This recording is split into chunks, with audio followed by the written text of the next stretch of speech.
Welcome again to everyone to the 2022 Elizabeth and Irwin Warren Folk Art Symposium, Object of Inquiry, New Perspective on American Folk Art. Thank you for joining us across time zones today and also across space for what promises to be a fascinating afternoon. Please note that there is a closed captioning in English available today all afternoon. You just have to click on the CC button at the bottom of your screen. My name is Mathilde Walker-Billot. I'm curator of programming at the American Folk Art Museum. And as we tune in from our homes today, I want to acknowledge that our museum stands upon Lenapehoking, the unceded traditional homeland of the Lenape Delaware peoples. We honor Lenape people, past, present, and future, and are committed to centering Indigenous perspectives in exhibitions and programs at the museum. As many of you know, the American Folk Art Museum is dedicated to uplifting the work of self-taught artists across time and place. And we are thrilled to celebrate our 60th anniversary with our current exhibition, Multitudes, now on view at Lincoln Square through early September. We hope you make plans to come visit the museum and also see this rich exhibition, which features over 400 artworks drawn entirely from the museum's collection. We are grateful for opportunities like this one to connect online, and that will not be possible without the National Endowment for the Humanities and also all of you. So thank you for being here. We will begin today by hearing opening remarks from the museum president, Liz Warren, followed by Emily Jewalt, curatorial chair for collections and curator for folk art. Before we hear from our 6 incredible speakers, Glenn Adamson, Maria Gruner, Joseph H. Leonard, Janneke Smirker, Trevor Brandt, and Yinchi Lerman-Tan. We will present talks in 2 sessions. We hope you stay for both and for closing remarks from Will Moore. Each talk will be followed by a short Q&A, and we invite you to share questions in the Q&A feature, which is in the bottom of your screen. Today's symposium is being recorded and will be published online later this week. Thanks to our IT director, Richard Ho, for his technical support today, and for all of you for being here. So now it's my pleasure to invite the museum director, Liz Warren, to make opening remarks, followed by Emily Jewalt. Thank you. Thank you, Mathilde. I'm Liz Warren. Can you all hear me? It's hard to tell here. Okay. This is the 2nd year that Irwin and I have sponsored this symposium. I think it's really important way to keep this field thriving and alive. I keep hearing from friends, fellow collectors, academics, that this field is shrinking and people are wringing their hands about it. And one of the ways we can stop that from happening is through educational programs like this one. And that's why we're so proud of ourselves for being able to bring you all together. All the panelists, except for my good friend Will Moore, are new to me. I find that fabulous. And Will, I have to say, is probably the only professor I know who teaches a real folk art class. Nothing like that has been available in colleges or universities since I was in graduate school in the 80s. It's hard to even find some place that teaches American art.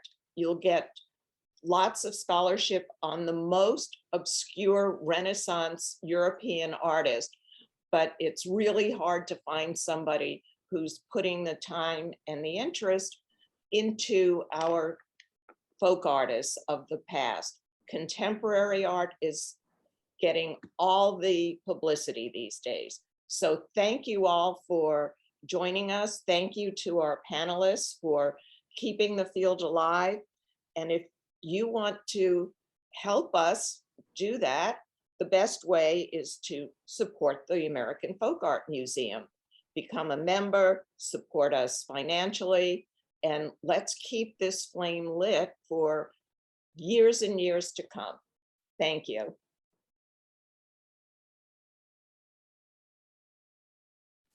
Thank you so much, Liz, for that welcome.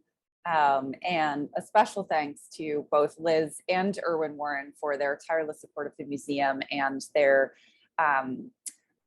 support of scholarship in particular with this initiative. We're here, as Liz said, at our second annual Elizabeth and Irwin Folk Art Symposium today. And we are thrilled to have such an exciting lineup of speakers for you to listen to. As mentioned, the topics of today's talks were inspired in part by the museum's current exhibition, Multitudes, which was curated by me, Emily Javalt, and Valerie Rousseau. This is a show that celebrates AFAM's 60th anniversary while looking analytically at the museum's collections through an expansive presentation of a diversity of objects across time and place, and also a consideration of folk art as a collecting category and how that category has functioned over time. With over 400 individual works of art on show, Multitudes comprises truly one of the largest displays of objects from AFAM's collections ever to be installed at our flagship gallery at 2 Lincoln Square. And so just a little plug for the show, I really hope you'll all be able to make it to see these works in person, made by over 80 different artists from the 18th to the 21st centuries. Although today we will be focusing primarily on earlier material. Just to give you a little bit of background on the show that inspired today's proceedings, the idea of Multitudes is intended to provide a lens onto the collection and to consider it from 2 related perspectives.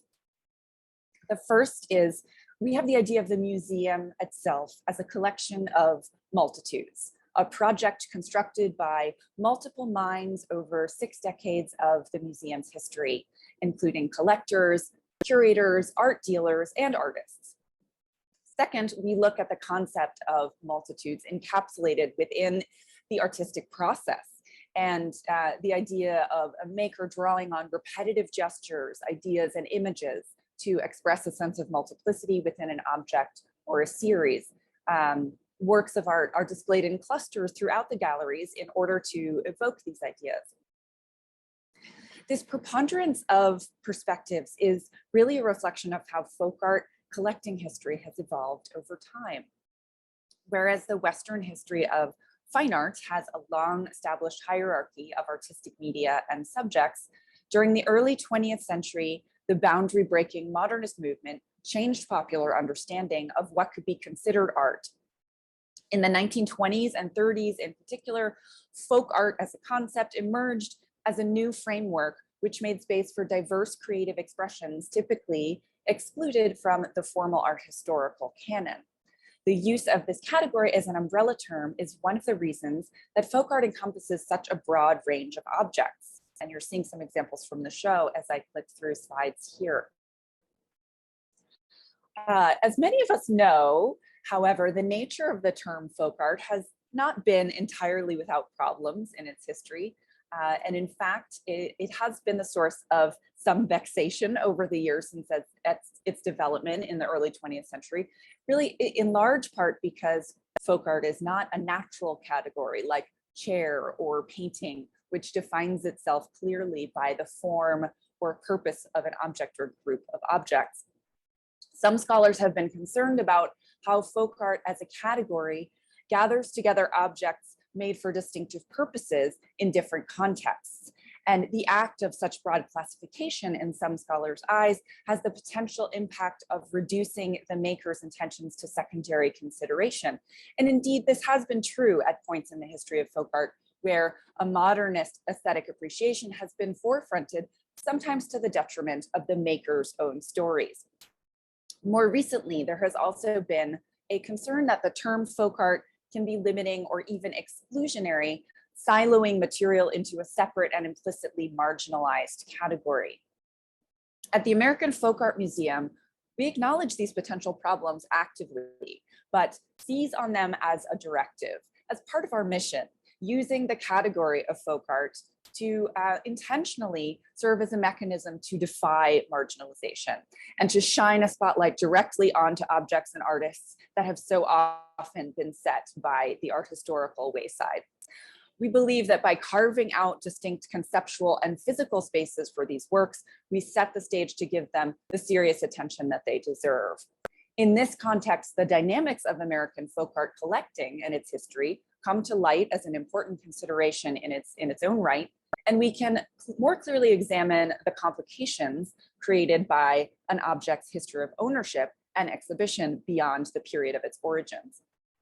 We also create space stepping further into the world of the category of folk art and its distinctive subcategories to explore the fascinating individual history of early American objects made outside the often limiting confines of formal academic artistic training. The talks on today's roster exemplify the continuing radical potential of folk art as an actively expansive and inclusive category. Many of these lectures, as you'll see, explore objects as a means of engaging with political goals, both historical and contemporary, to advance under-recognized identities and stories, including, for instance, those of women and girls, working class makers, and enslaved people, among others. Inspired by works of folk art in multitudes and beyond, these are talks that see objects not as passive, but as really powerful vectors for change, with the ability not only to absorb and tell stories about their makers, but to help achieve goals and even possibly to mediate public discourse. Glenn Adamson will start us off today with a thought-provoking consideration of how folk art might provide a political common ground for our highly polarized times, drawing upon his recent book, Craft, An American History. Yannick and Smucker will explore the history of American quilting through the lens of the WPA's Index of American Design, highlighting some of the biases of this project in selecting certain women's quilts over others. Joseph Larnard examines a whimsy bottle as a perhaps unexpected vehicle for a particular image of working class experience. Mariah Gruner proposes samplers as, quote, a staging ground for burgeoning ideas about feminine control of space and property in the young United States. Trevor Brandt introduces works from a fractal collection at Chicago's Newberry Library, alongside works from AFAM's own collection, exploring how these objects function dynamically within Pennsylvania German households and the nation more broadly. Finally, Yinchi Lerman Tan looks at the work of iconic folk portraitist Sheldon Peck for cues to his radical abolitionist politics. I've just gotten so excited about telling you about these talks that I neglected to go through the additional slides that speak to each of them, but you can just see here a little bit of a preview of some of the objects and types of objects we're going to be hearing about today. With each of these lectures and discussions facilitated by Will Moore, the folk art category comes alive as a gathering place for a multiplicity of perspectives. Together, they powerfully represent the continuing relevancy and, in fact, the urgency of the folk art category as a means of highlighting underrepresented stories and exposing the plurality of American experience. So without further ado, I'm going to turn it over to my colleague Mathilde to introduce our first speaker. And thank you so much for joining us today. We very much look forward to your questions in response to these exciting talks. Thank you so much, Liz and Emily, for setting the stage for this afternoon. Yes, it is very exciting to be here and to hear all our speakers this afternoon. So just before we start, I'd like to give you a note on sequencing for today's talks. As you can see here on the schedule, we will begin first with Glenn Adamson, followed by Yannick and Smucker, and then closing our first session is Joseph H. Leonard. Please do submit your question in the Q&A feature, and there will be time for question after each talk, and we'll make every effort to get to it as many as possible. So now it's my pleasure to introduce our first speaker, Dr. Glenn Adamson, who is a curator, writer, and art historian based in New York. He has previously been director of the Museum of Arts and Design, head of research at the Victoria and Albert Museum in London, and curator at the Chipstone Foundation in Milwaukee. Adamson publications include Thinking Through Craft, Craft Reader, Postmodernism, Style and Subversion, The Invention of Craft, Art in the Making, co-authored with Julia Bryan Wilson, and Fewer Better Things, The Hidden Wisdom of Objects. His newest book is Craft, an American History, which we'll explore more today as it informs Glenn's talks today. And this book is published by Bloomsbury. The title of the talk is Object of Dispute. Welcome, Glenn, and thank you. Thank you so much, Mathilde, and so great to be with so many friends online here today and to have the honor of kicking off this great event. I'm going to go ahead and share my screen here and talk to you about the idea of objects as you already heard the idea of objects as common ground, but to get into that possibility, I'm going to talk about objects as bearers of conflict. And I thought it might be appropriate, given that theme, to start with this absolutely astonishing needlework in the Multitudes exhibition, which is by Mary Borkowski. And just as a little prefatory note, whenever I show an object from the American Folk Art Museum collection, you'll see the museum's cataloging on the slide. So that's a little cue that those are AFAM collection objects, and you'll see quite a few of them. So this needlework is actually a documentation, or you might say an evocation of a terrible event in Borkowski's life when she had a physical conflict with her own husband who was abusive. And as you can see, it's called Indifference. The reason is that she was focused here on a witness to this event that did nothing to intervene.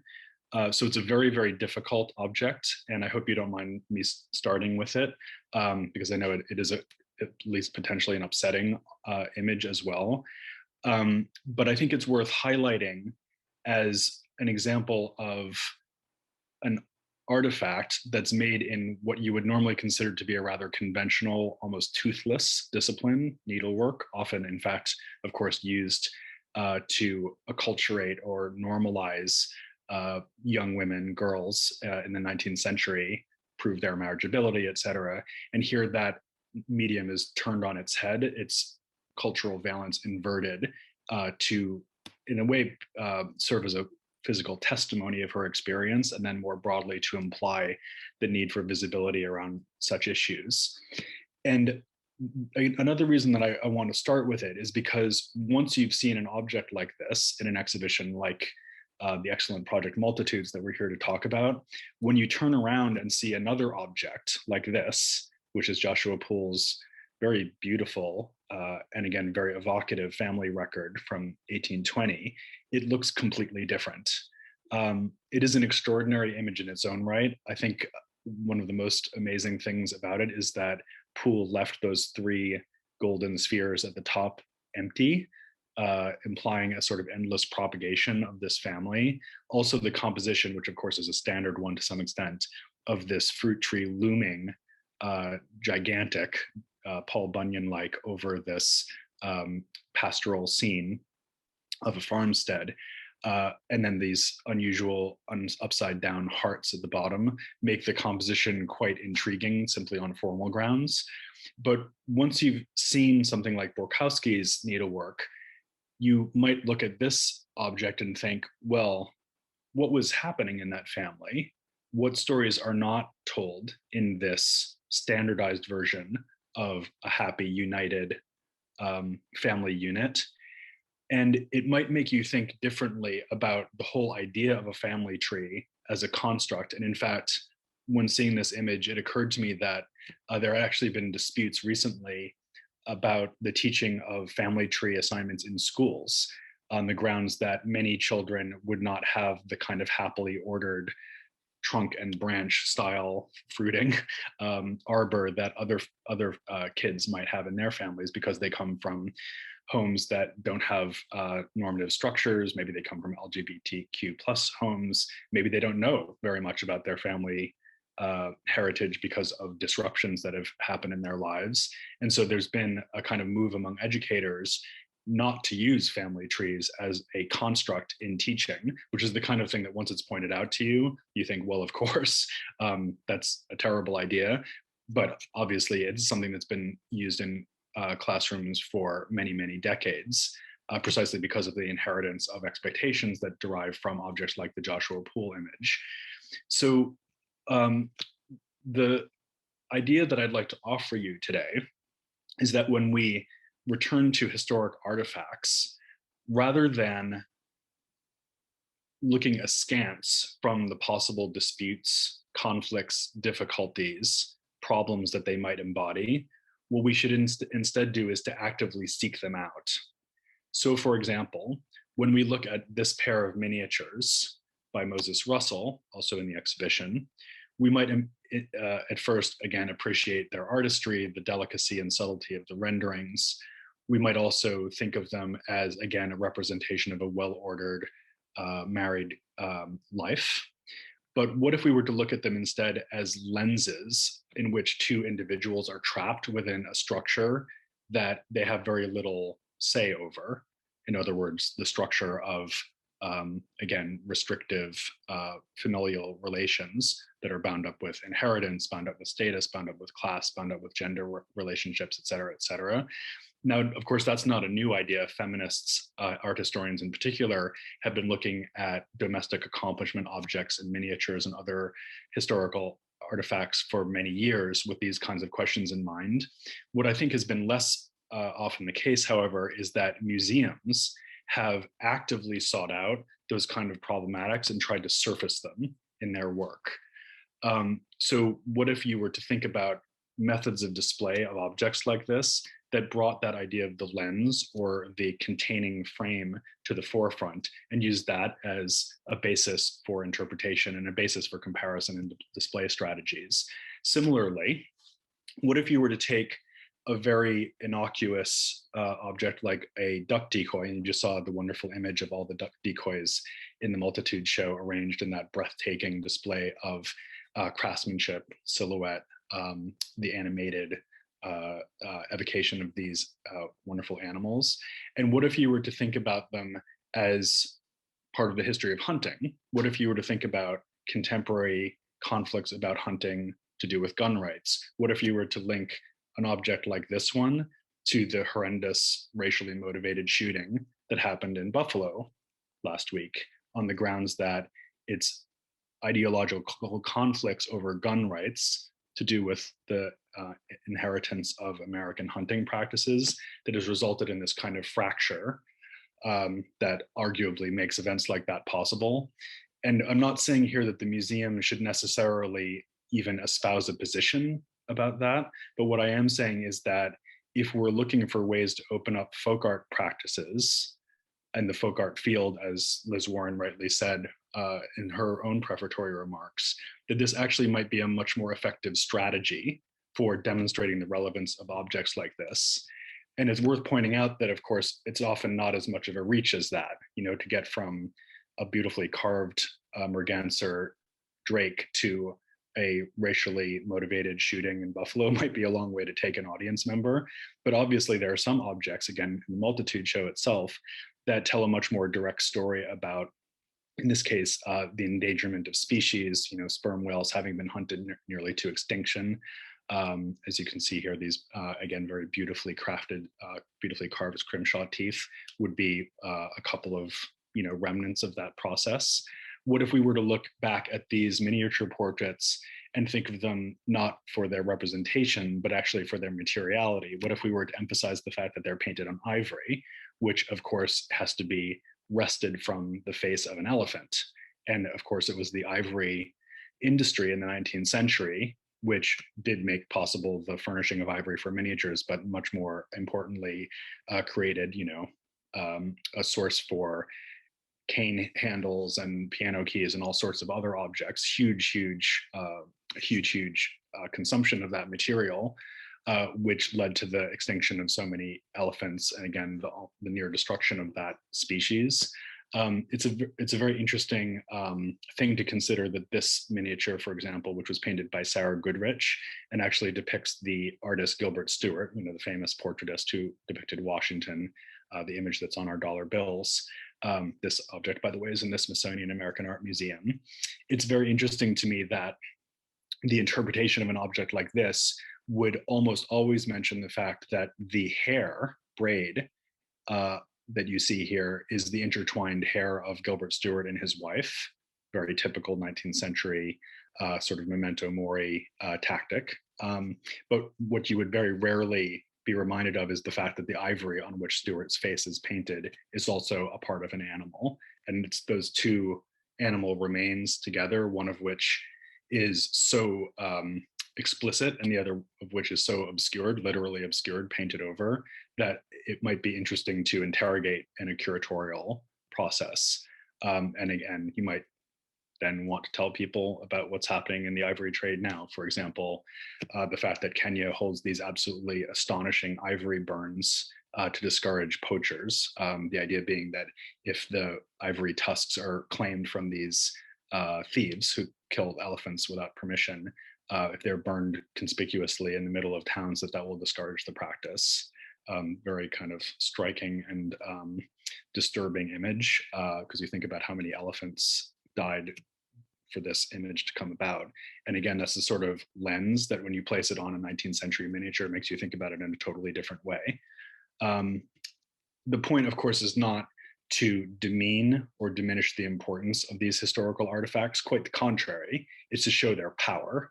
It's to show how they're bound up in these narratives that are absolutely swirling, densely packed with historical conflict that is connected to contemporary conflict.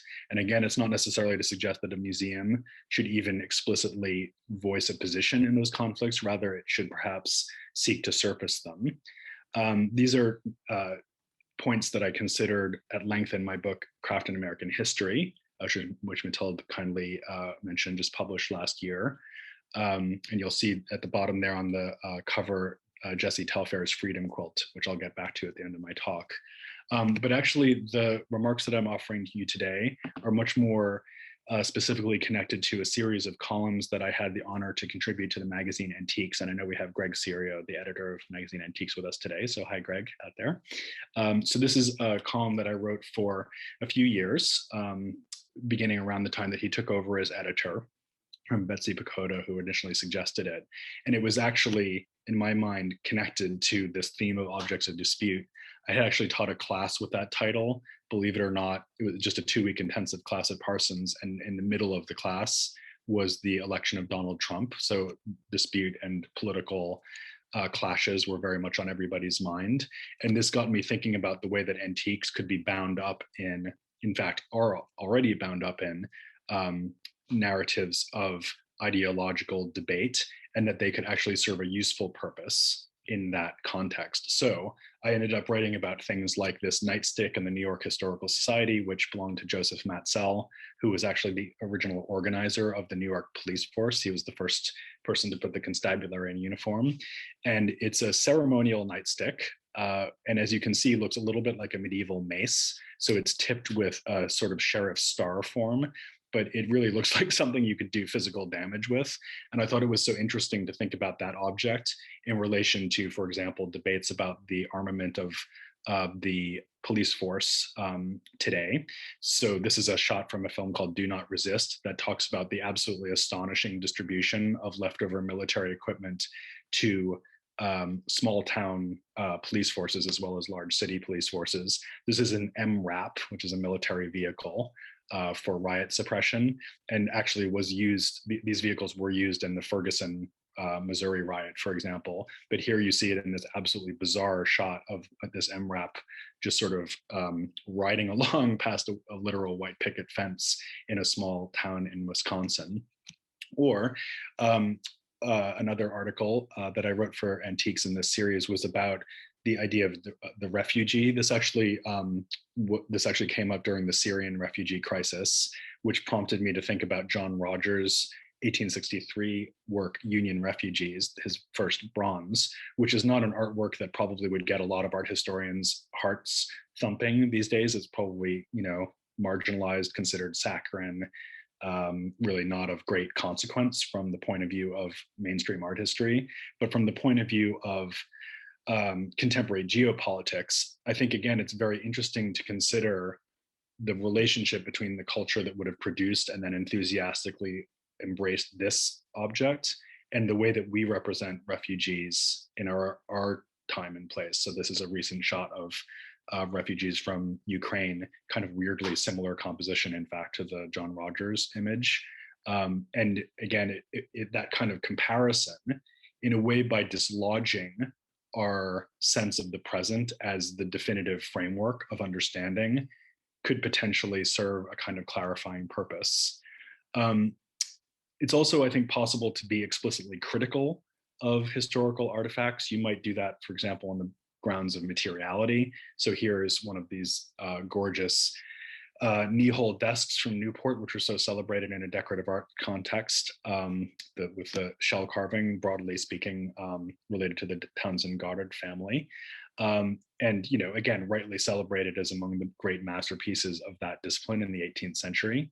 But what if we were to think about Newport furniture like this, not for its compositional artistry and fineness of craftsmanship, but instead to just think about mahogany and think about the way that mahogany was sourced in the 17th and 18th century, increasingly as the 18th century went along, as it became such a fashionable wood, the enslavement that was involved in that process and the economic structures that surrounded it. And in fact, Jennifer Anderson, a professor up at Harvard, has just written an important book about this very topic, which I sort of feel every historian of furniture should read, because it seems to me that that's at least as important a fact about that knee-hole desk as its design.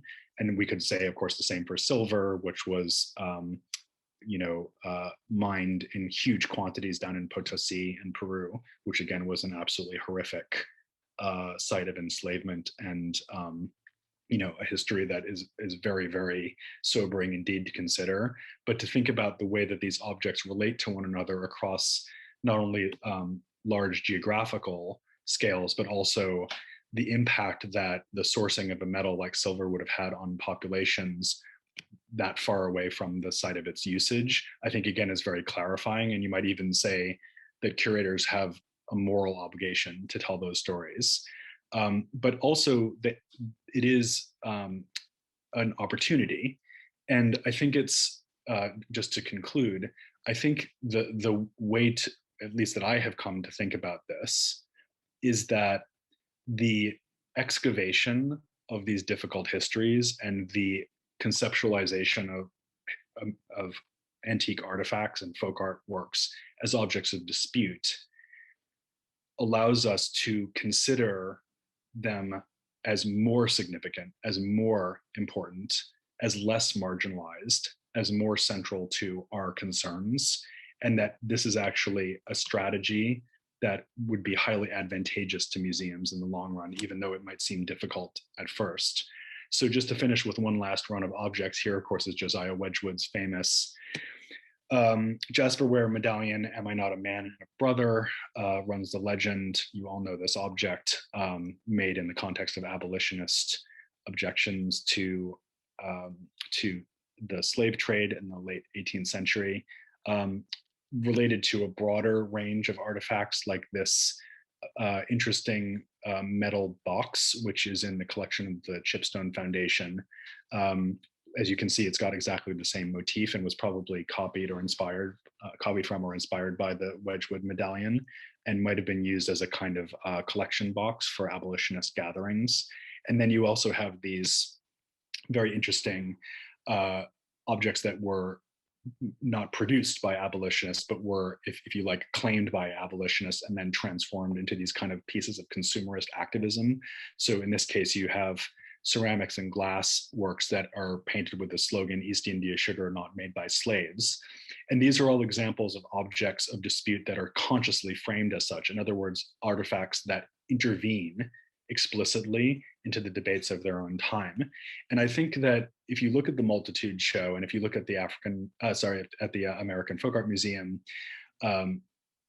with this in mind, again, putting that lens on, what you'll see is that a surprisingly large number of these artifacts actually do seek to intervene in just that way. And that in a funny sense, they actually, I would argue, have more power than something that comes out of an autonomously defined sort of ivory tower, theoretically based fine art world with all of its intellectual bulwarks and authority. So if you look at an object like Jessie Telfair's wonderful Freedom Quilt, which looks back to her own experience in the civil rights movement in the late 60s, although it was made some years later in 1983, I think, it registers as having a kind of resonance that very few artworks that address politics do. Just the directness with which she uses that graphic repetition of the word freedom as if she's materializing the actual cadence of a chanting crowd walking down the street in Montgomery, Alabama, and gives that a kind of physicality without the supervening justifications that conceptual art practice might have offered her. I think that that's amazing and powerful, and that the American Folk Art Museum is absolutely filled with objects that have that kind of power. And this, again, is something that I think is very well recognized, and that folk art specialists and collectors and enthusiasts have always said about their field. I think, however, that if we set that shining truth within a broader context in which we roll up our sleeves and actually do get involved with the messy, irresolvable debates that seem to concern our society so much, that we don't avoid the political divisiveness that seems to characterize contemporary political and media life, but instead take these artifacts as our tools, as our focal points, and actually enter into that debate willingly, with this, not with the intention to persuade necessarily, but with the intention to inform and enlighten. I think that, at least for me, is one strategy that will recenter folk art to exactly where it should be, which is to say, as the art of the great majority of the people who have lived in America and indeed on the face of the earth. And that is what I'm going to say. Thank you very much. And I'll take any questions you might have, of course.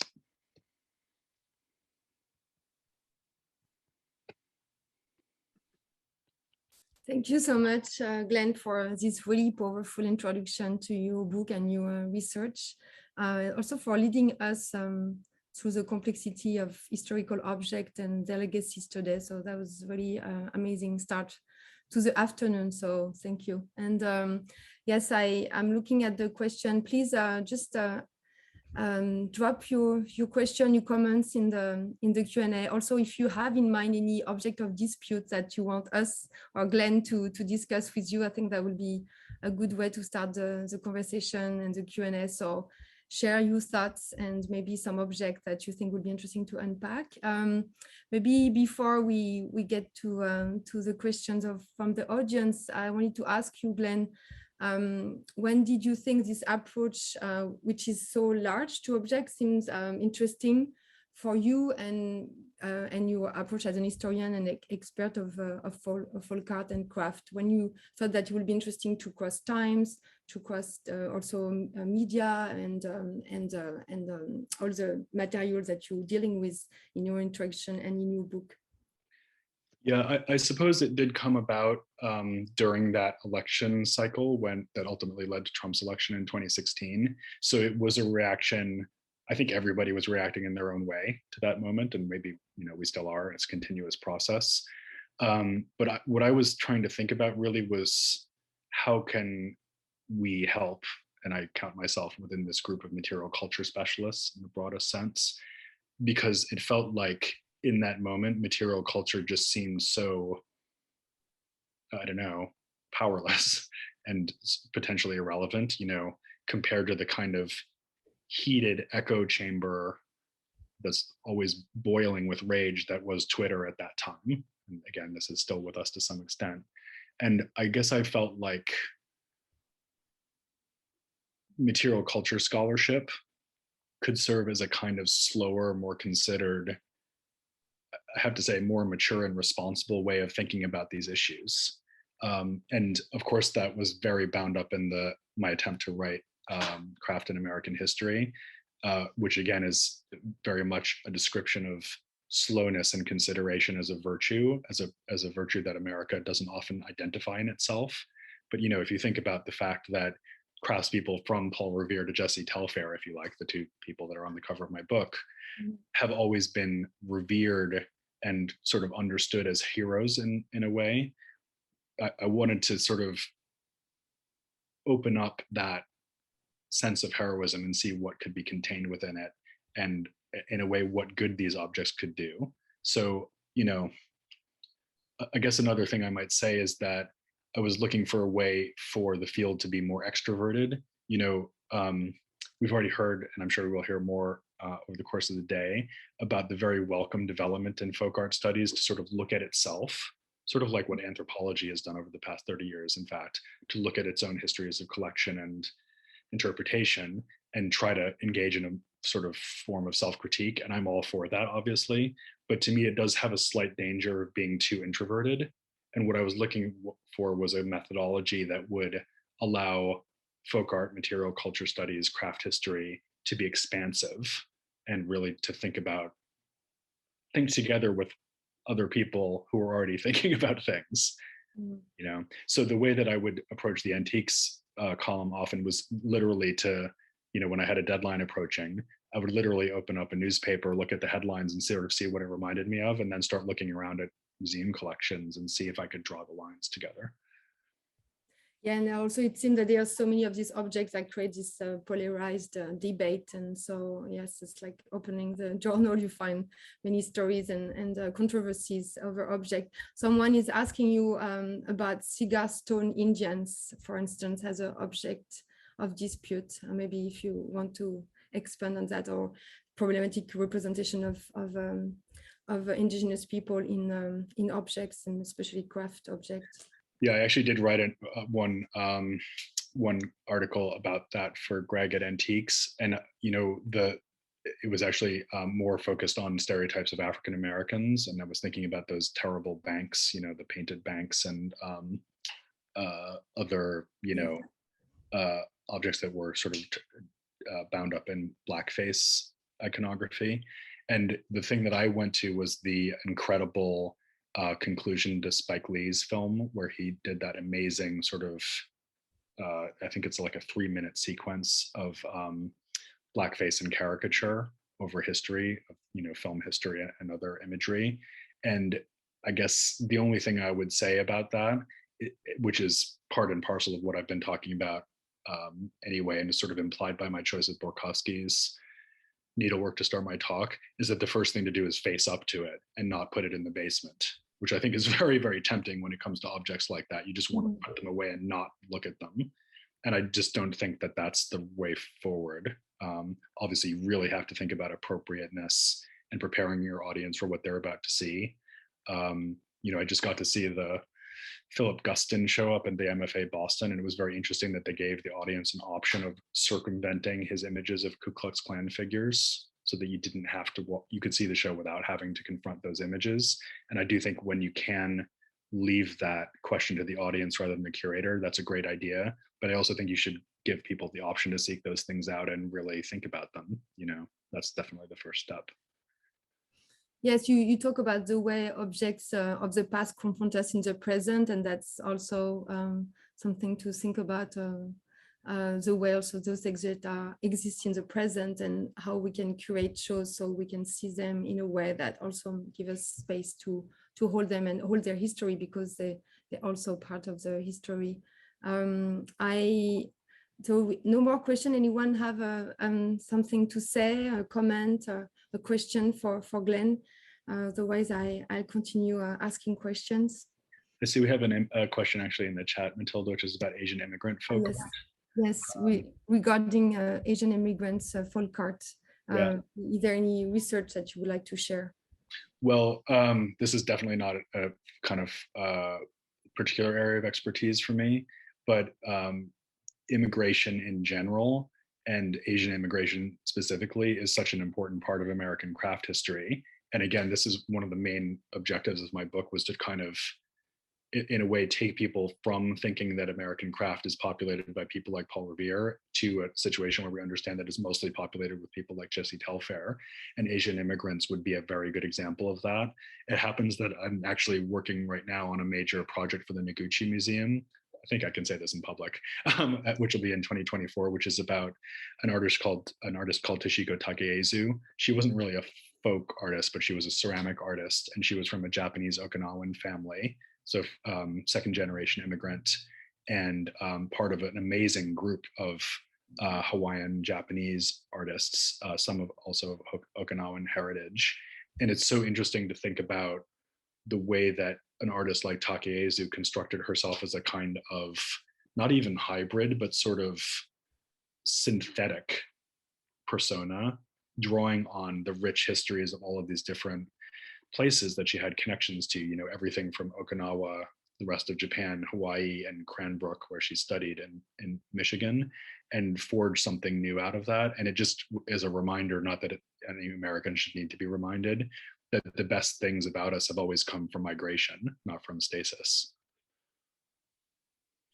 And there is also something else that you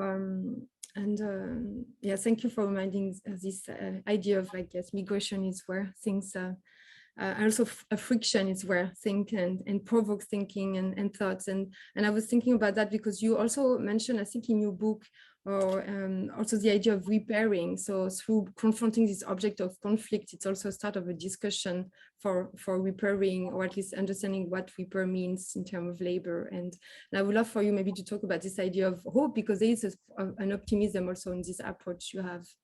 Yeah, absolutely. I think, you know, obviously repair has its own kind of ethical structure built into it, which right now, given our concerns about sustainability, come to the fore. So if we can, if you like, live with the objects we already have and keep them whole or restore them to use, that might be a helpful contribution, if not a solution. But more broadly speaking, I think the idea of reparation, which is often talked about more in almost financial terms, like reparations for slavery. But I think there's a broader conversation to be had about reparation and how museums interact with that, with the values of that project. And, you know, again, sometimes it's just helpful to be reminded that other times and places have also confronted these issues. You know, so to some extent, I like the word friction that you just used, Mathilde, because, you know, sparks come from friction, right? And if you don't have friction, you don't have sparks. And I think often our museums are perhaps guilty of trying to construct frictionless narratives that feel like they don't have that kind of inherent, like, fraught sense of conflict within them. But as a result, they feel a bit dead. Whereas if you embrace the friction, you get this kind of light, right? Like starting anything, you know, any energy.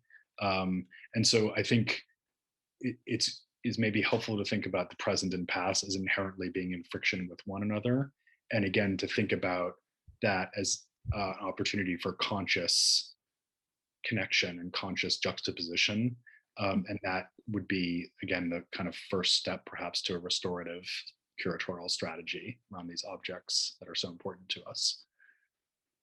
Oh, thank you so much for this very strong start of the afternoon. I think also giving some thoughts for future, and the way I think it connects a lot to the next talks and interventions. So it's really wonderful. It was wonderful to have you. I think we're going to end up here and move to the next speaker. Please ask questions in the chat, be vocal in that way, and also everyone on the call here. So our next guest is Janneke Smucker, who will also look at another moment of crisis and adversity, the Great Depression, and the head of quilt production during that time. Our talk is called "I Style Folk Art and New Deal Values: Quilts in the Index of American Design." It's very exciting to have you, Janneke, here. Before I turn it to you, please just let me introduce you. Dr. Janneke Smucker is professor of history at Westchester University, specializing in digital and public history and material culture. She also serves as co-editor of the Whole History Review. In the classroom, she integrates technology and the humanities, working with students to create digital projects. Janneke also consults on digital and interpretive projects for non-for-profit and museums, and leads workshops on digital tools and strategies. Author of Amish Quilts, Crafting an American Icon, Janneke lectures and writes about quilts for popular and academic audiences. And this presentation you will hear is drawn from our current project, A New Deal for Quilts, which explores how Americans and the United States government used quilts and quilt making as forms of symbolic communication during the Great Depression. We're so excited to have you, Janneke. Thank you for being here. And at this point, I'll invite you to begin.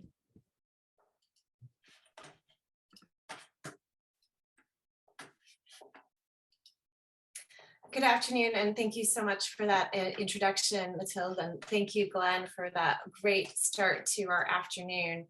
I'm really delighted to be with you and to share a little bit of my new research about quilts in the New Deal.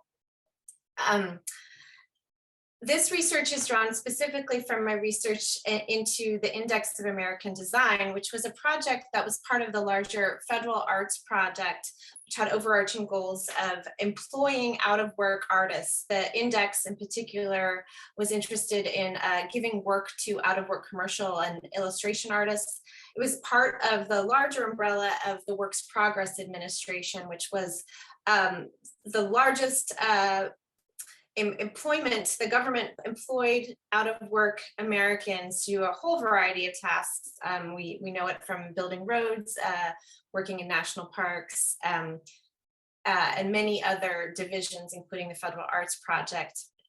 The Index of American Design in particular was tasked with documenting works of American decorative, folk, and commercial art to build a data set that could be inspiration for American designers.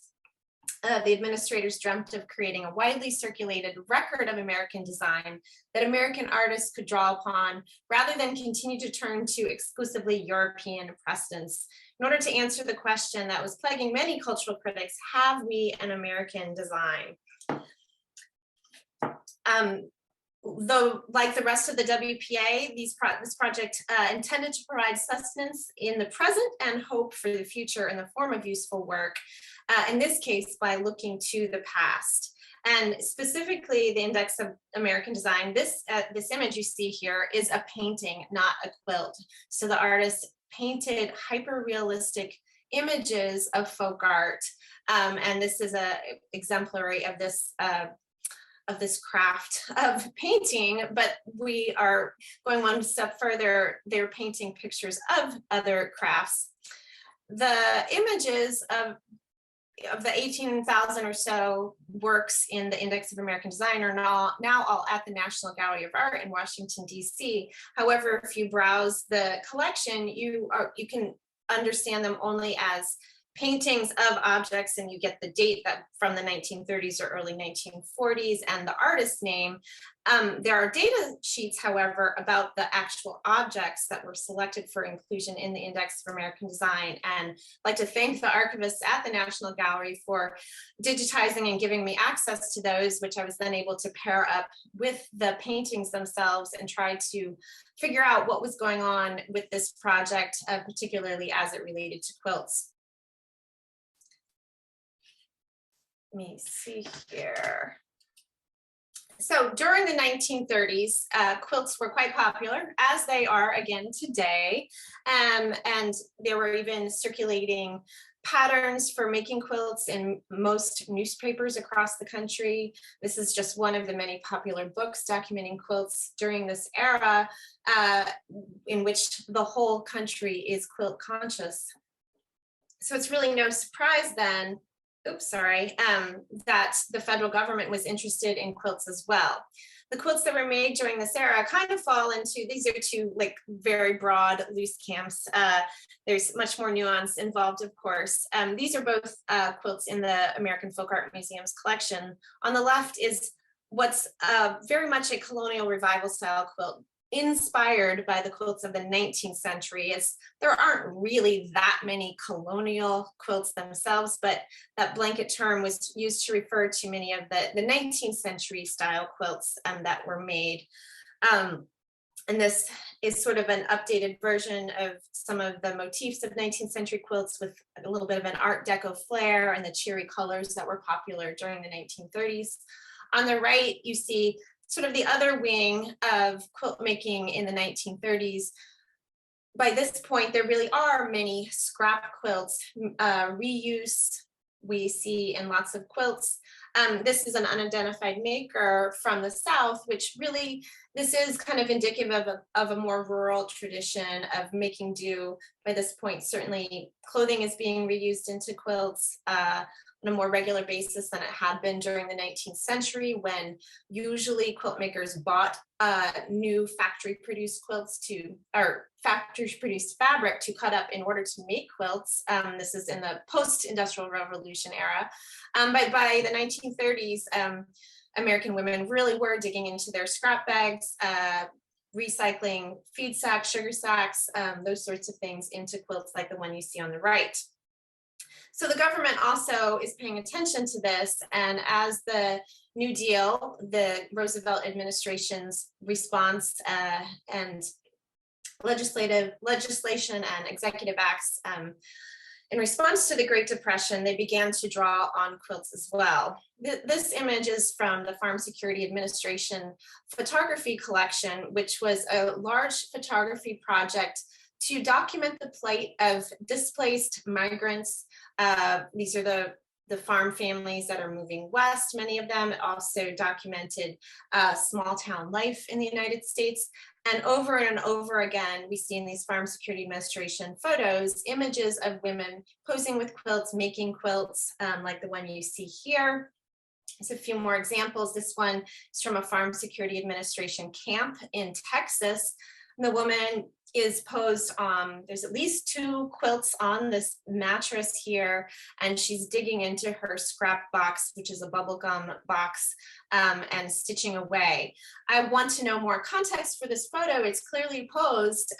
What is the photographer trying to communicate? These images were definitely trying to elicit empathy for the plight of the migrants and other Americans who were suffering as part of the Great Depression, and also highlight the ways New Deal programs were helping them. Here's yet one more. This is there was lots of imagery of women around quilting frames. It kind of emphasized the New Deal's values of collectivism, that all coming together as a community can create something beautiful and productive. There were also government initiatives that taught quilt making, such as the Works Progress Administration sewing rooms. On the left, you see one in Manhattan in New York City, where women were really trained. It was giving them work, but it was also intended to give them skills that could be used beyond the sewing room once they went back to work in for-profit industry. On the right, an image from the Milwaukee Handicraft Project, which produced many different crafts that were then used by government agencies. And all of these images really are trying to, I've tried to decipher, like, what are the New Deal values that they are communicating here? This Dorothea Lange image is from a farmers cooperative in Oregon, in which the women would get together and make quilts. Then they would raffle them off to earn a little money that then they would set aside for families that were in need within their community. There's lots of images like this one in the center of people producing utilitarian comforters and mattresses that were distributed to the needy. And then there's this kind of mysterious photo on the left by Jack Delano. This African-American woman is quilting in a smokehouse in Georgia. But if you look closely at the image, you can see that it's not a pieced patchwork quilt. It's likely factory printed, what we call today cheater cloth. So this is like fabric printed to look like a patchwork cloth. So why is this woman being photographed at work doing this? A working assumption is that perhaps she is making it for resale as part of a livelihood rather than for home use. These are just several of the photographs of hundreds I've found from the Farm Security Administration depicting quilts. And the quilts appear in other facets of the New Deal as well. grassroots American quilt makers made quilts to celebrate New Deal programs like the National Recovery Administration. This is one of the TVA quilts made by a group of African-American women whose husbands worked for the Tennessee Valley Authority, and they produced these very modernist quilts evoking Black power through both electricity and through community engagement. And many quilt makers also made quilts that they sent to the Roosevelts and to other New Deal administrators. So there's lots of quilts circulating as part of the New Deal messaging. But now on to the Index of American Design. The project employed many commercial artists, and as you can see here, they actually were with the physical objects and working at creating these renderings of them. And each state's projects had local supervisors who networked with local museums, university art departments, historical organizations, and they tried to identify works of folk art, commercial art, decorative arts, including many quilts, perhaps for inclusion, consideration for inclusion in the index. And they send these surveys back to Washington, D.C., where the administrators there would select what objects should be in and which objects should be out.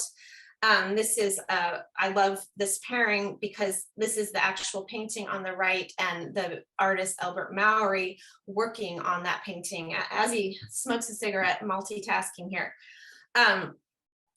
So the data sheet for this particular painting, just to give you a little bit of insight into what sort of data we do have on these objects, and it really varies. Some have almost no information, but the data sheets indicate an estimated date, any provenance information known. In this case, this is a quilt that actually descended in a family in Kentucky, and a brief description of the quilt. With our 21st century lens, we know that there's some of this information is not necessarily accurate. There really wasn't that much known, accurate information known about the history of quilts in the early 20th century. There were new books being generated, like the one I showed you earlier, but some of the mythology of quilt making was really coming from these books that really had a colonial revival perspective, celebrating the past through kind of rose-colored lenses. These are some brief statistics about the paintings of quilts specifically in the Index of American Design. And you could probably do similar analysis of the glass or the ceramics or the furniture that are included in this collection. But I really honed in on the around 700 paintings that feature quilts or details of quilts or even fabrics that are drawn from patchwork quilts. So of those 700, over half are from 2 states, from Pennsylvania and New York, which did have really large a number of artists working on the index. You can see some of the other states represented here as well, but they were largely congregated in the mid-Atlantic and the Northeast, aside from California and Florida, where the quilts represented in the index there are largely moving from the mid-Atlantic and the Northeast to those parts. Kentucky, as you can see, is one of the only southern states that had a significant number of quilts represented in the index. There were many most were drawn from private family collections, including some collectors of folk art. And then you can see here some of the museums that were also represented. The index was very particular about choosing a cutoff date of 1900. I'm sure it wasn't always distinctly followed because many of these objects, quilts in particular, don't necessarily have dates associated with them, and so they're ballpark guesses. But they also eliminated African-American and Native American objects from consideration for inclusion in the index. And so that already was limiting the scope. The geographic scope is in part limited because the commercial and illustration artists are, of course, located in cities where those industries are flourishing. So of course, they're more prominent in New York and Los Angeles. The WPA also did not have the best reputation in parts of the South and Midwest, where it was considered a boondoggle, particularly the aspects of it associated with the Federal Arts Project. So I'm going to give you a brief survey of some of the high style quilts that really predominate in the Index of American Design. Of those close to 700 quilts, at least 115 of them are red and green applique quilts, which were very popular, pretty high style, but commonly made decorative best quilt from around the 1840s through 60s, 70s. These are a few examples from the Index. Keep in mind, these are all paintings, not quilts. There are 5 Baltimore album quilts represented in the Index of American Design. That term Baltimore album, which is now sort of a defining genre of quilts from the 19th century, wasn't even in use then. There was some new research coming out at that time period, and these quilts were being documented, but there wasn't that much yet known. Baltimore album quilts, the theory is that there were professional seamstresses who either produced blocks or kits for blocks because they appear in many quilts, of course, as the name implies, from the Baltimore region. One of the Baltimore album quilts represented in the Index of American Design was owned by the Rockefellers, and they had purchased it from the Nadelmans, who were prominent folk art collectors, who in turn had consigned it through Edith Halpert's and Roger Cahill's folk art gallery in New York City. Interestingly, Roger Cahill was also the director of the Federal Arts Project, so there's a little insider involvement here. There were a number of crazy quilts in the Index of American Design. Crazy quilts were common in the late 19th century, really from around the 1870s forward into the 20th century, 19 teens and 20s probably as well. They're often called Victorian parlor throws, because these are not bed quilts per se. These were lots of satins and velvets and highly decorative dressmaking fabrics, ornamented with lots of embroidery, as you can see in these examples.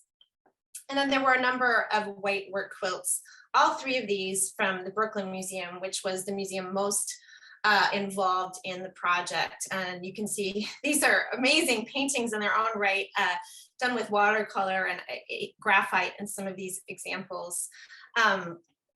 But the quilts themselves are highly stuffed, very ornamental, high style quilts. These are not the patchwork scrap quilts that had come to dominate by the early 20th century in the United States. There were, of course, a few exceptions to this kind of high style generalization that I'm putting forth. These are all examples of much more utilitarian quilts that are in the Index of American Design as well. You can see 2 of them are documented as being from the South. A third is kind of haphazard crazy quilts, log cabin blocks. So there are some examples of the much that don't fit necessarily that master quilt high style decorative art example. There, again, here's a data sheet, and this one I want to highlight in particular because we can learn a lot from the absences within the Index of American Design. There were 3 quilts that have data sheets from the Tennessee project, yet the paintings are not included at the National Gallery of Art, and I don't know if those paintings ever existed or if they were not in fact made. The back sheet, the note on this one reads, "These quilts were made on the home place in Sparta, Tennessee, with the help of slave women who gathered the herbs and shrubs in the woods for the dye pots." And I, of course, wish we could see what these quilts look like and know more about them and know more about their origins. But sadly, this little sentence here is all we really know about these particular quilts and whether they actually existed or what kind of mythology they have tied to them as well. Many of the quilts were associated, I mean, the interpretation of the quilts and the selection of the quilts was really influenced by the colonial revival writers about decorative arts during this era. Florence Pito, who you see here, was actually a consultant on the Index of American Design. She also famously had a flip chart of quilt patterns and gave lectures throughout the country. She appeared on a WNYC radio show talking about quilts. And she sort of played matchmaker for the Index of American Design, finding high style quilts in private collections, getting them painted, and then next step, finding a museum home for those same quilts.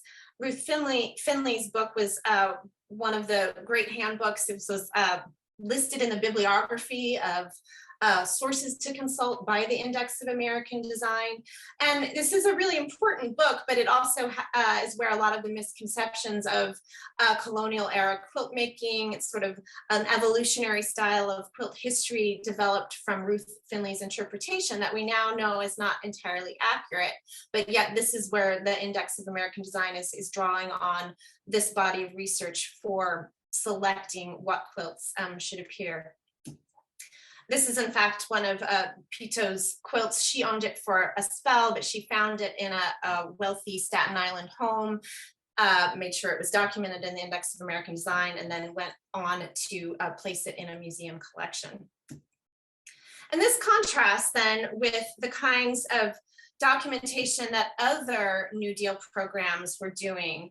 These examples here are just a few of the hundreds of references to quilts and quilt making in the Federal Writers Project narratives.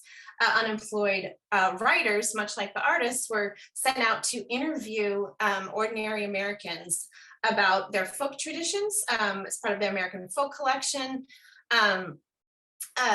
The Mamie Reese is a representative of that. She is an African-American woman who moved north as part of the Great Migration to Harlem, and she recalls the quilting parties of her youth in South Carolina. There's also a number of interviews, narratives. It's commonly called the ex-slave narratives. African-Americans who grew up in the time of slavery recalled their life on plantations here, recalling some of the quilt making that occurred. On the right, you see an excerpt from that indicates how living quilt making was during the Great Depression. This mother and daughter recalled, they were talking about making quilts to sell for $1.50 a piece, which was one of the ways they earned money during that era. So it's not just this dead tradition from the past, it's these narratives document the ongoing living tradition of quilt making during the Great Depression. There's also a really lovely small project that was produced in Pennsylvania through the WPA. It's called the Museum Extension Project. There were museum extension projects in other states, but this one had this little sub-project that focused in on, produced a group of screen printed quilt patterns. And here they're using the 19th century style quilts, in fact, drawing them directly from Ruth Finley's book, but updating them with the kind of color palette and design sensibility that was popular in the 1930s. So here they're showing ways to make, continue to draw on the inspiration of the past, but in a way that quilts could adapt and thrive. And this is what quilt making has always been. It's always looking to the past, but creating new forms and using the past as the inspiration, but creating new styles, as you see here. So what does the Index of American Design tell us about the values of the New Deal, especially when many of the quilts represented are really reflective of the leisure classes rather than the kinds of people who were suffering during the Great Depression. These two quilts that are in the Multitudes exhibit can kind of help us get at that. On the left is a beautiful 19th century quilt made by Rebecca Scattergood Savory, who was a prominent quilt maker in the Philadelphia region. I think 6 of her quilts are in museum collections. And this is, these may have been imported fabrics. This is definitely a high style quilt, the kind of quilt that was documented in the Index of American Design. On the right is a unidentified maker of a quilt made in Tennessee, probably around the time of the Great Depression. We don't know exactly that much about it, but this is the ongoing thriving tradition that continues through the New Deal. So these two quilts from Multitudes sort of represent those bookends. Documenting the past allowed Americans to look to pre-industrial models of how to overcome hardships, and quilts were really deemed appropriate conveyors of those Depression era values of resilience and thrift. Yet those aren't necessarily the values that we see in the Savory quilts, but they are reflected in the quilt on the right that clearly is using some scraps and some make-do uses of fabric.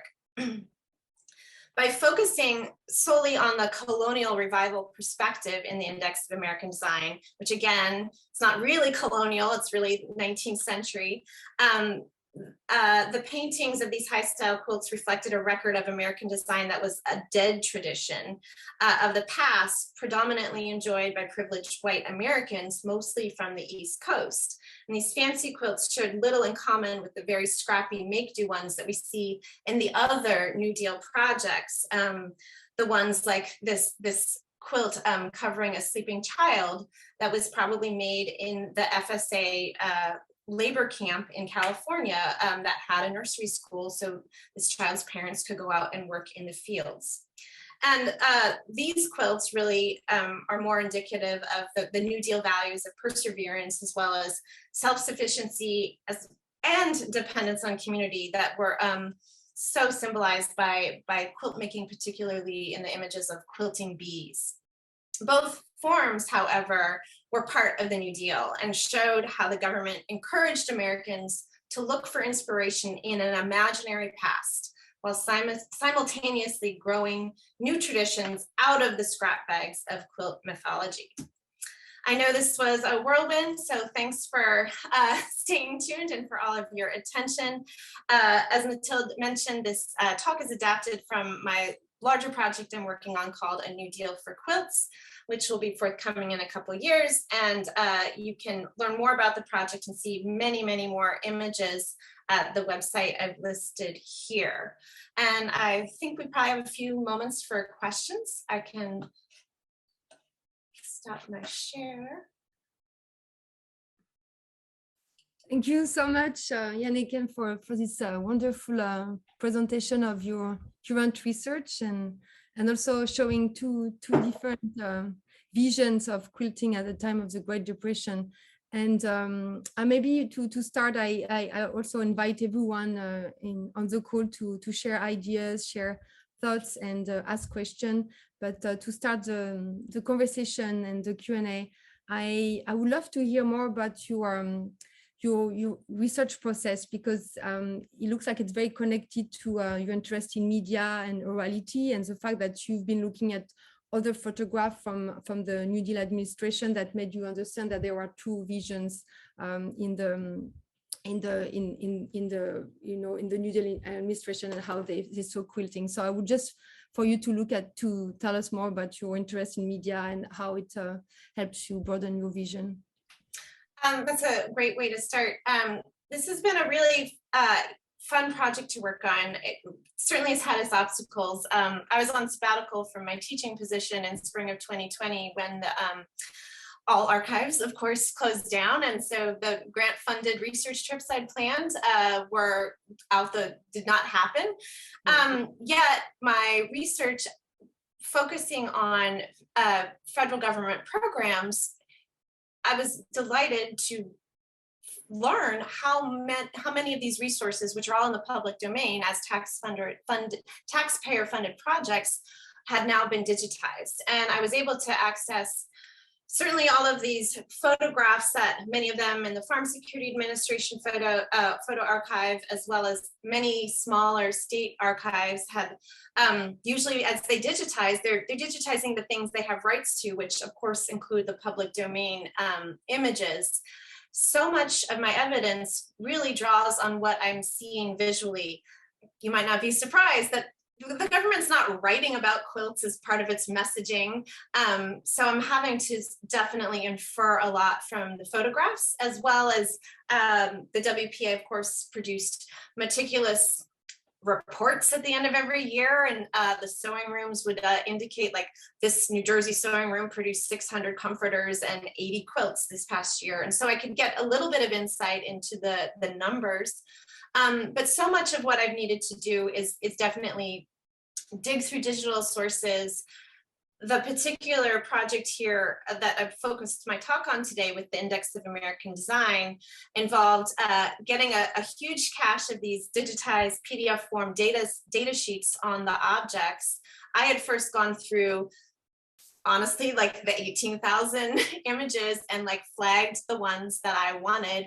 The archivists were very generous in working with me. Of course, it took some time, but they were able to send those to me. Yet the file, I had to basically match up the paintings with the data sheets and figure out which data sheets were talking about which quilts. And I used a database, a bibliographic management tool called Zotero. It's open source and free to kind of match up my files. And it did involve a lot of, you know, work with media to try to make sense of it. And then I put on my material and visual culture analysis skills to like look carefully at the images, and using my own knowledge of 19th century quilt history as much as any knowledge of the New Deal and the Great Depression to figure out what I'm looking at. And I know from studying quilts for a few decades now, like I can tell you about those different quilt genres, but I'm having to kind of filter it all through. Okay, these are people in the 1930s looking back to 19th century quilt traditions,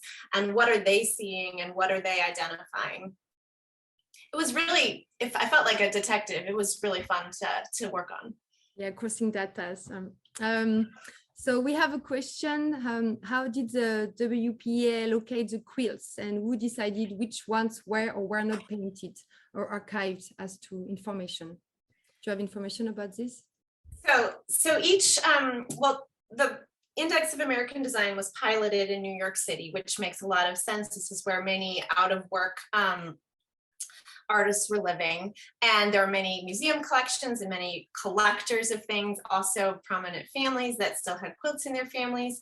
So it started here and in New York City, and it really was sort of like the snowball effect, from what I can tell, of, you know, an individual, perhaps a consultant like Florence Pito, saying there's some quilts in the Staten Island home, let's consider these. They wrote up survey forms and took photographs, which were then sent to Washington, D.C., where the administrators, the federal administrators of the project were all located, and then they would sort of say yes or no whether quilts should be included. But a lot of it was networking, from what I can decipher. Occasionally an artist would be connected to the quilt itself, like it was a family heirloom of an individual artist. A few examples of that, but largely it was private families. And then as the index was sort of getting off the ground, there would be magazine and newspaper articles about it. Some of the paintings would be exhibited at various cities, at World's Fairs, and then collectors and people who had quilts in their homes would sort of lobby to have their quilts or other objects of folk art included in the index. So it kind of was an insider's game. You had to be in the know to have objects included.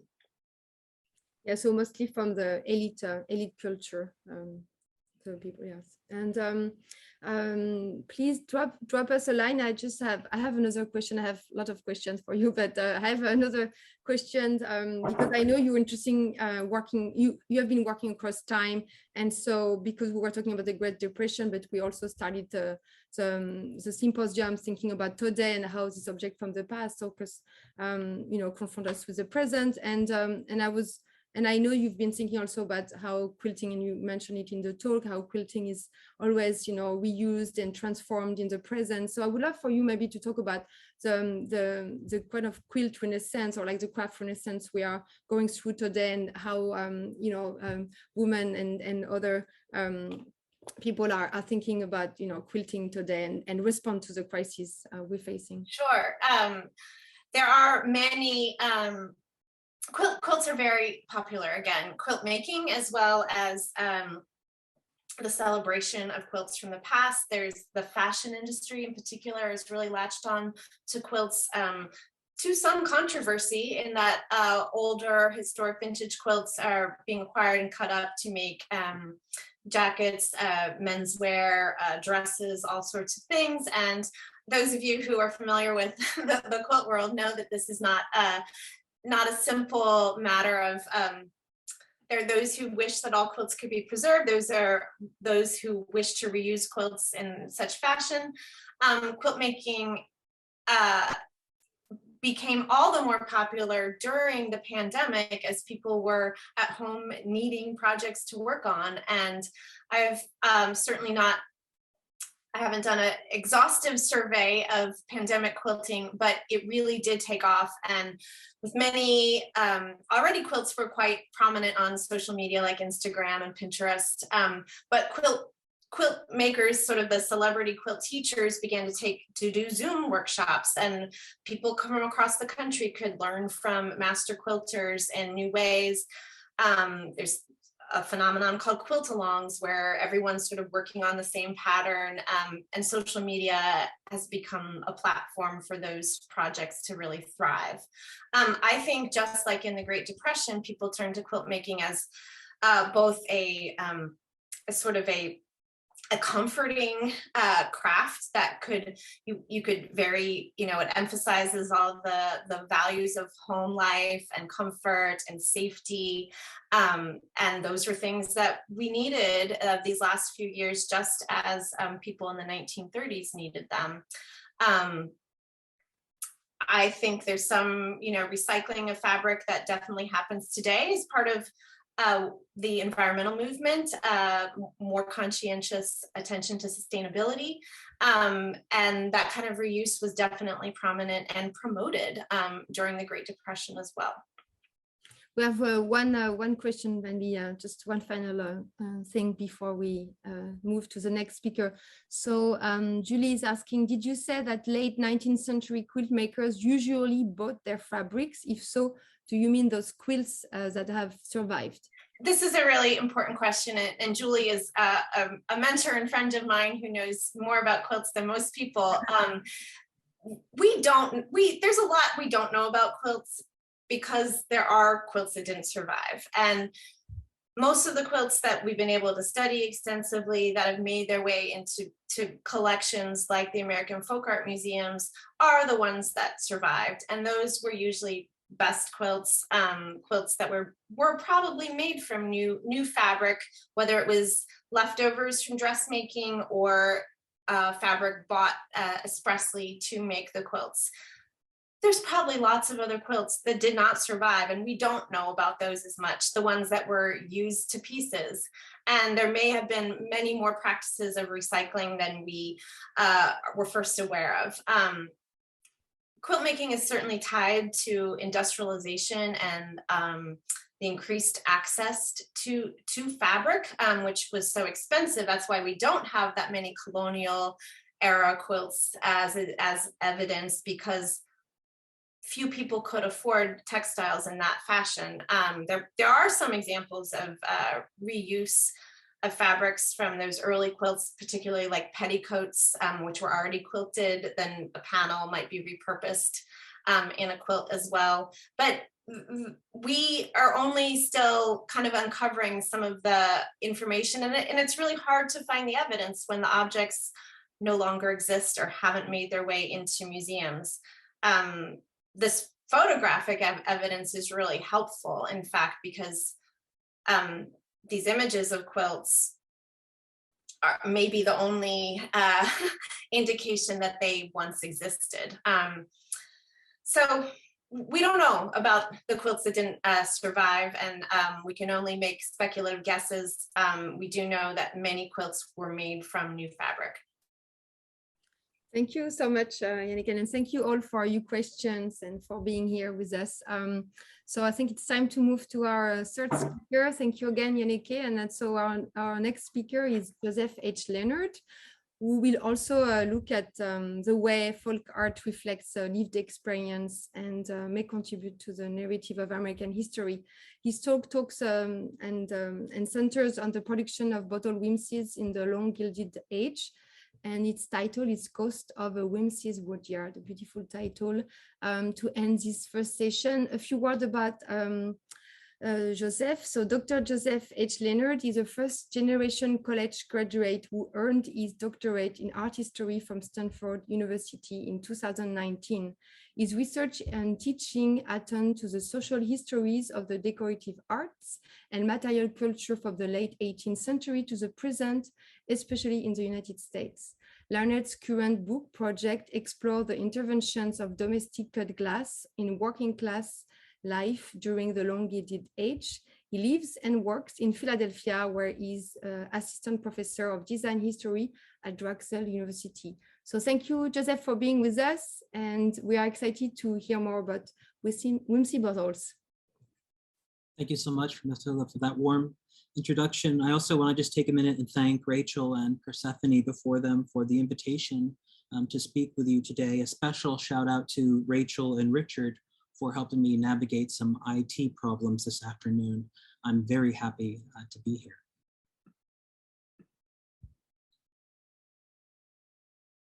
Ghosts of a Whimsy's Workyard.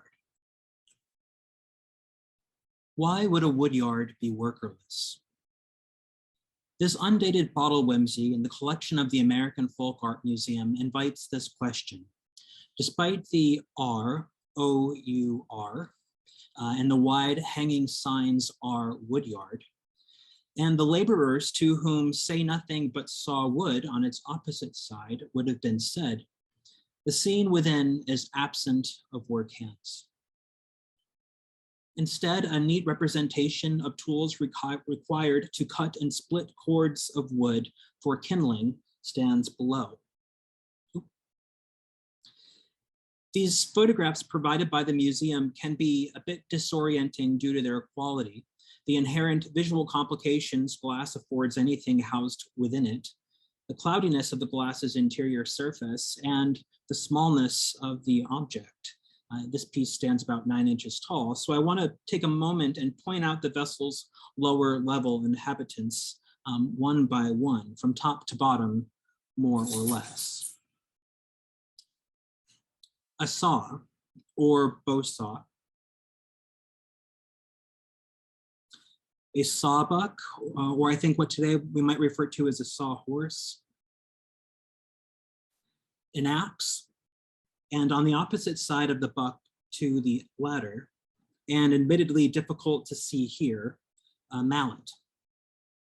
The museum identifies this piece as a stump with 2 metal adze stuck in it, and these were tools for cutting wood. The unknown maker of this whimsy assembled the scene inside with wires, pliers, needles, or similar apparatuses narrow enough to be maneuvered through the bottle's neck. The grouping of tools so poised stands for the many that would inhabit the average woodyard. Intended or not, this unpeopled whimsy I want to propose offered a particular image of working class life. I see a provocation to thought here, one I want to pursue in a very preliminary way today, one offered to historians now, but more explicit to viewers in the past when such woodyards like that represented here were more common city sites. So explicitly workerless, that is, there is no suggestion that the scene is incomplete.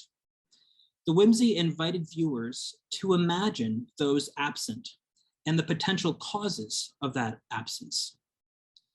In doing so, it encouraged them to consider the lives and labors of the missing men. Woodwards were primarily places where out of work men would find employment. Invites us to think about their lives and labors, perhaps more ardently than if they had been presented.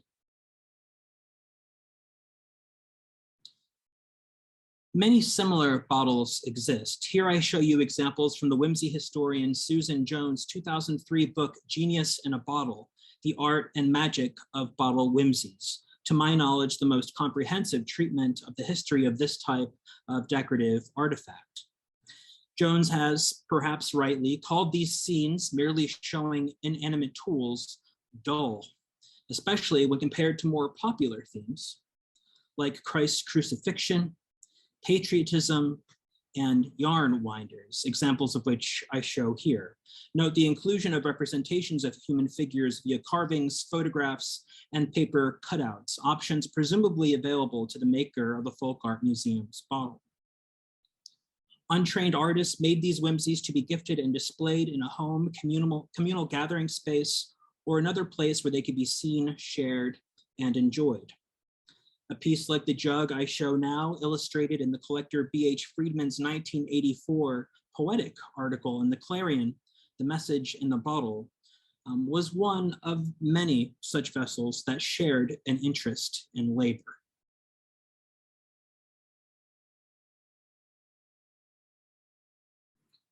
What I want to practice here then is a continuation of work that I have sketched elsewhere, an object-oriented version of new working class studies as outlined by historians Sharon Lee Lincoln and John Russo, one attendant to how representations of work or workers, or as is the case here, their conspicuous absence, could shape a viewer's willingness to act on their own behalf.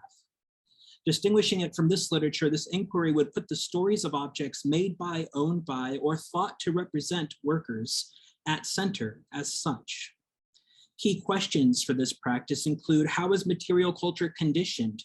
How the public has understood the lives and labors of the working classes? How have these artifacts shaped how the men and women in these diverse social groups understood their own place in society? And how have objects and their representations impacted the actual day-to-day lived experiences of the working classes? With objects as its primary extant archive, this analysis would lean hard into its artifacts as incitements to thought. That is, it would ask how artifacts intervened, to use a keyword brought up earlier by Glenn, and how laborers created and negotiated their perceptions of social class, privilege, and mobility. Rather than lament the difficulties and limits of our textual archives and the inquiries they might encourage, we might instead try to ask new questions generated from a place of humility, close formal analysis, and context-attuned speculation. That said, I want to foreground in no uncertain terms the speculative nature of this paper's preliminary assessment. We do not know the date, maker, or original location of this example. It probably dates to the turn of the century. Jones notes that these objects had their heyday in the US following the Civil War through the interwar period, a time when mass-produced bottles like the flask here were readily available. Laborers, often woodworkers or whittling hobbyists, the material the most often found in these vessels would suggest, made the assemblages during their free time. Some examples have been attributed to prisoners, the homeless, and others thought to have time on their hands. The museum object file states that this vessel was found on Long Island, but as Friedman notes, quote, works found in Boston or on Cape Cod or in New York or Long Island often came from distant regions, sometimes lumbering centers, end quote. And he would know, having donated this piece to the museum along with his partner. Many cities had wood yards around the turn of the century, and if Jones is correct, a vessel like this could have traveled with a mobile worker. I am responding to particularities of the object today, but also the literature on whimsies. Taking a cue from the name given to these objects, the latter tends to focus on their puzzling and quaint qualities. How did the objects get into the bottle? How were the pieces assembled? Consider as just one example already invoked, the descriptor magic in the subtitle of Jones' invaluable book. Elsewhere, the tone too often, in my view anyway, invites the reader to imagine the author or collector thinking, what feats of ingenuity from simpler people in simpler times? Very dangerous idea. I want to refine my opening question then and propose a slightly narrower focus that, while not diminishing what makes this whimsy such a playful and peculiar artifact, is attentive to the arduousness of the labor its subject anticipates. Why would someone not want to work in a wood yard, leaving tools like those represented here stationary? Charitable organizations often sponsored the wood yards. Those in charge, it seems, viewed would-be workers with great suspicion. Yards in New York City, Philadelphia, Boston, St. Louis, and San Francisco were, quote, made to help persons in need help themselves, end quote, to borrow the language from a 1911 account of a planned woodyard in Yonkers. They pursued this goal on multiple fronts. The Yonkers report again. Quote, it will furnish a work test so that a man who says he is willing to work can readily prove the truth of his willingness, end quote. One's word then was not good enough. The organizers sold tickets, also known as passes in Missouri and employment checks in a woodyard in Arkansas, to citizens who, upon being asked for charity by someone out of work, could hand them a ticket to be admitted to a local woodyard to labor for cash, food, and/or lodging. Compensation and time spent working varied from yard to yard, but most shifts lasted half the day or less to give their temporary workforce time to search for employment, permanent employment elsewhere, having proven their desire and ability to work. The booming all caps tone of the hanging signs text further suggests the yard's clear power structure. Who claims the site as our woodyard? The R in the latter suggests that someone who felt ownership of the site, or at least felt above the workers, made the artifact. Perhaps someone in charge, a yard boss, watchman, or lodge superintendent if the woodyard had lodging, as did the example on Lombard Street right here in Philadelphia. If so, the scene models how someone who could find time to work the whimsy, perhaps between walks surveying the yard and its inhabitants, or during those hours when fewer men worked the yard as the morning's hands sought regular employment off-site, how they viewed the project and its parts. The woodyard could never belong to a worker. Their stay, if successful, was temporary by design. If a worker felt that the yard offered them a home, that it was theirs, a dependable and regular source of sustenance, if they had enough free time to work a whimsy, then the sponsoring organization had failed them and the community they hoped to rid of the unemployed. Consider too that say nothing but saw wood would be a command spoken on site. The power dynamic inherent to the phrase comes through in a period joke. Quote, no customer in a barbershop has the nerve to tell the operator standing over him to say nothing but saw wood, end quote. A yard boss or watchman, that is someone not cutting or splitting wood, would make this demand to keep laborers focused on the job at hand. The short phrase also served to deter those attempting to seek the benefits of the yard without contributing anything to its success. After visiting a yard office in Boston, a reporter remembered an exchange between a man looking for work and his would-be manager. Quote, the foxy-eyed stranger had just begun to relate a story of stiffened joints and uneasy stomach when the man in charge opened the door to the woodyard and said, say nothing but saw wood, end quote. Friedman writes that unmanned tools symbolize those who would use them when they appear in such vessels.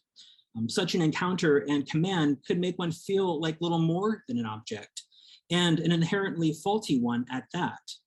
The sign offered a preemptive demand, suggesting the maker's belief that such a correction was inevitable. The tools below modeled the poise and demeanor of the ideal worker.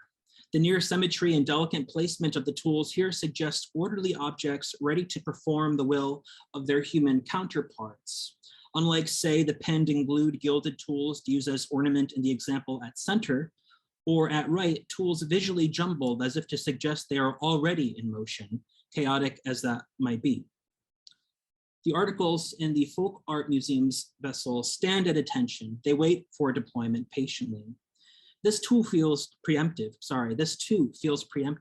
especially given the mocking tone in the press, where would-be hands were cast to the public as, amongst other things, hobos, knights of the road, wandering willies, tramps, and so on, all period terms. Some accounts sought to distinguish between the deserving and undeserving poor. Another quote from the period text. but nearly all demeaned their subjects.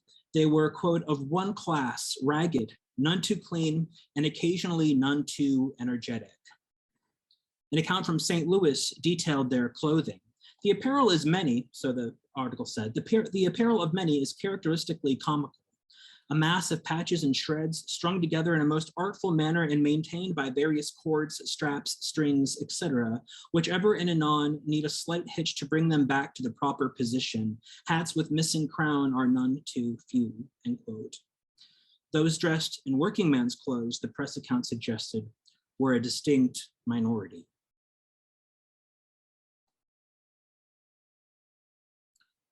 Earning his keep, an illustration accompanying an 1894 news article with the subtitle, "Say Nothing But Saw Wood is Hard," shows the intensity of the labor performed. After having placed a piece of wood into the, let's call it, cradle formed by the sawbuck's vertical supports, the worker, notably made faceless by the brim of their hat and its deep shadow here, steadies the structure by placing their knee and upper body weight against the center of the piece to be cut. Taking the saw in hands, they moved it across the surface of the wood like so, deepening an incision that structurally undermined the wood, allowing the section extending beyond the buck's frame with further action and pressure to be severed and fall to the ground. Particular woods were more resistant than others. As one Boston paper told its readers, quote, "It is none of your green, teeming with sap kind of wood, through which a saw will cut as if it were cheese, but seasoned sticks of yellow birch, red ash, oak, maple, beech, and hemlock. These sticks of ordinary cordwood have to be cut in 3 pieces and then split," end quote. The varying grain densities made some much more difficult to cut, all the worse if knots riddled the wood. The process was so taxing that it was used to deter crime. In Wilkes-Barre, Pennsylvania, the Lehigh Valley Railroad Company made trespassers found on site saw wood as punishment. In Des Moines, Iowa, prisoners worked 4-hour shifts in the city's woodyard.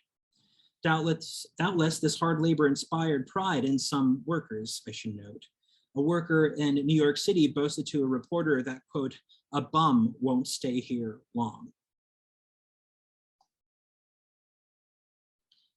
The yard was also a dangerous place to work. I am reminded of this each time I see the axe near the center of this 1894 illustration from the Philadelphia Times, an axe about to come down on some unseen stump with the full force of its wielder as another laborer stops to watch. The energetic and slothful work at elbows, so reported a St. Louis paper. In addition to the men cutting and splitting wood, workers too young, old, or otherwise feeble gathered the sawn pieces. The buck saws, and the buck saw I'm speaking of specifically here is the one in the vessel. The buck saws seemingly snug spread across the bottle suggest the elbows to elbow nature of some yards, as does the intimacy of the tools therein. In short, they all touch. The saw straddles the horse, modeling how and where a log to be cut would be placed. The long curved arm of the axe wedges between saw and horse. A mallet leans against the ensemble, its head on the vessel's floor as to not put too much additional weight on the carefully balanced and interlocking saw, buck, and axe. Here again, the charge, "Say Nothing But Saw Wood," had import. The aforementioned Boston report noted, quote, "Conversation takes the mind from the work, and once the mind is diverted, a lost finger is the likely result." Especially foreboding in this otherwise quaint bottle whimsy, then, is the axe described by the museum as hanging. Its blade faces the buck support itself, noting its ability to turn on the hybrid worker sawbuck to inflict self-harm, if you will. Some tools were not as tranquil as those in the bottle. Hastily assembled buck saws often tipped over, the jagged teeth of saws removed misplaced digits. Injuries brought one's shift to a stop, or if severe enough, we can imagine, could bring all work to a halt. In either case, creating a vacant sawbuck like that seen here. My remarks today have not exhausted what the absence of workers and whimsies like this might have signaled. singled, signaled. An empty woodyard could remark upon a venture's success. Those whom the organizers sought to help having been engaged, recuperated, and now employed elsewhere. Or perhaps it could have evoked those moments when would-be workers outsmarted management, grabbing a meal or evening's rest before escaping the site and their responsibilities, leaving a set unmanned. Or when they refused to work, as was the case in San Francisco in 1899, when an abundance of product led management to lower the workers' compensation. The folk art whimsy encourages us to question the absence of workers, but ultimately it does not offer any answers. Considering such questions, though, we ensure that our own work, as historians, material culturists, what have you, will not too be workerless. Thank you.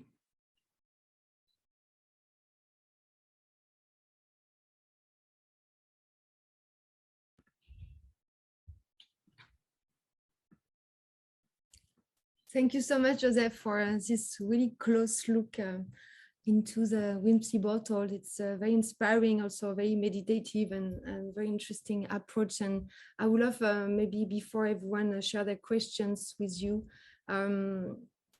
to have you talk a little bit about this method of looking not only at the object, but also its connection to representation, politics of representation, and how labor is shown in these bottles.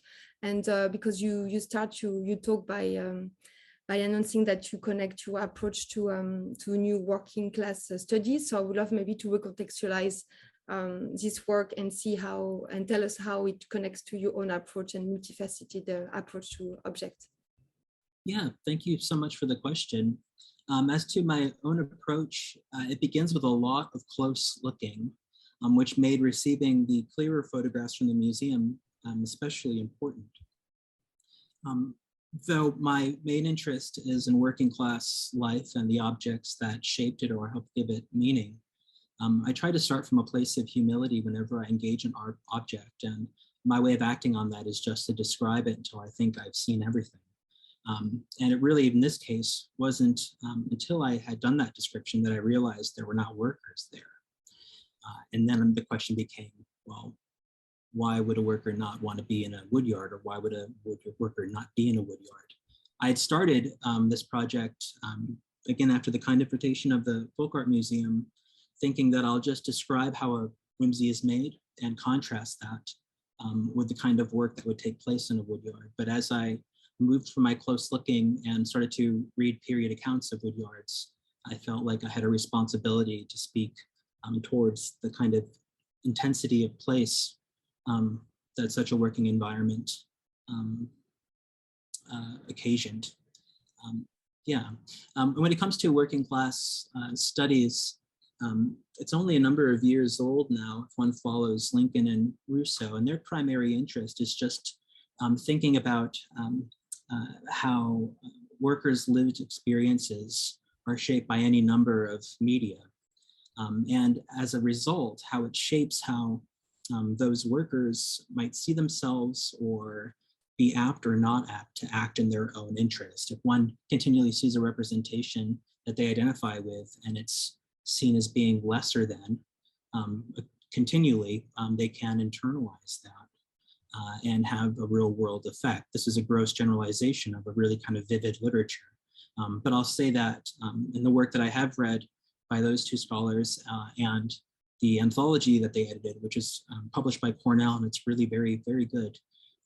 Objects don't get as much attention as, say, films or flat images.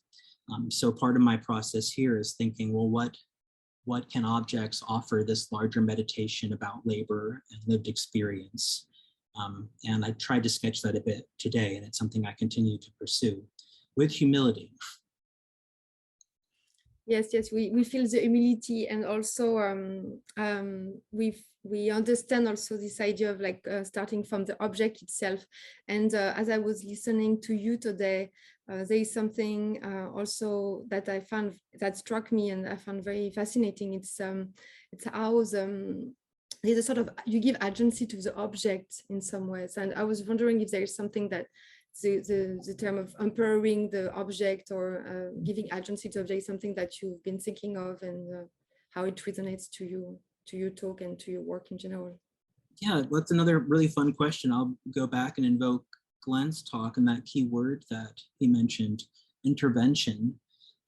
So often, though not exclusively, there's a lot of great work out there too, but especially early in my career, so much of the scholarship on the decorative arts and material culture tends to fall into this rhythm of thinking about objects as passive reflections of X or embodiments of a particular social milieu. And they certainly are those things. I wouldn't deny that, and a lot of my own work speaks to that. But I feel a little more jazzed and a little more engaged when an object and the research that I've done begins to show to me how it wasn't merely a passive lump of matter, but it offered an interruption. It offered some friction, as Glenn mentioned earlier. I found that to be a really productive place to start. It's a bit dangerous. One has to temper their work and be very frank about these speculations that they're making. But I feel like with so many of these objects and folk art too, writ large, we know so little about the folks that made them. So we have to speculate. And I think doing so with boldness and humility can produce exciting work that, again, if it doesn't persuade, to invoke Glenn again, it informs and enlightens. Any question from the audience? Comments? Just wanted to give time to people to reflect and share questions. I think it's a lot already to think of and to bring with us home. But maybe if there's no more questions, as we get closer to 3 p.m., maybe we end the sessions here. And I was thinking there was a question, but just thank you. Yes, I thank you so much, Joseph. And I wanted also to thank all our speakers today, because it was just an amazing beginning of an afternoon. And I can't wait for the second part, but thank you, everyone. And we will reconvene in 15 minutes after a 15-minute break. And we're just on time, so this is perfect. So see you very soon. Thank you.